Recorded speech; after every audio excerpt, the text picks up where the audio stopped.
President Trump is hoping to sign trade deals with several major Asian countries, including Japan, during his trip to the region this week. But one major country appears to be getting shut out of trade talks.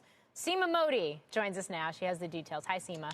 Morgan, foreign policy experts agree that India should be the linchpin of President Trump's Asia visit. Two largest democracies in the world, billions of dollars invested by hyperscalers in the country, and yet trade talks continue to break down. I'm hearing that Prime Minister Modi's decision to skip the Asian summit in Kuala Lumpur, where other heads of state are convening to meet Trump, signals that both nations are still not close to finalizing a deal. And the biggest holdup I'm hearing is oil. India has increased imports of discounted Russian oil after Russia invaded Ukraine. The Trump administration, their new tariffs on Russian oil is forcing the country to scale back its purchases at a much faster pace than they initially planned.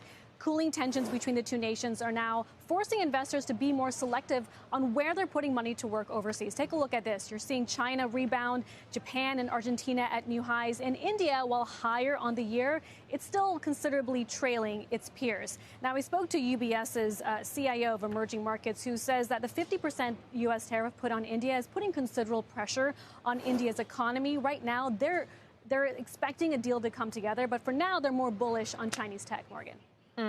So what do you think it's going to take? Is it really just oil that's the crux of this breakdown in trade talks between the two countries? And if that's the case, do you need to get the Europeans on board to move past that?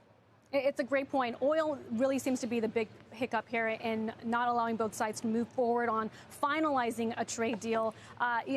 Russia has been a great friend to India for so many years. They've been the second biggest buyer of oil over the last 2 years. And it takes time to figure out how much they can scale back, at what percentage, and to ensure they're not alienating the Russians, but also not also distancing themselves from President Trump. So it's a delicate balance, and they're hoping in the next coming months to get some type of deal. But in the meantime, that short-term impact of tariffs certainly hits.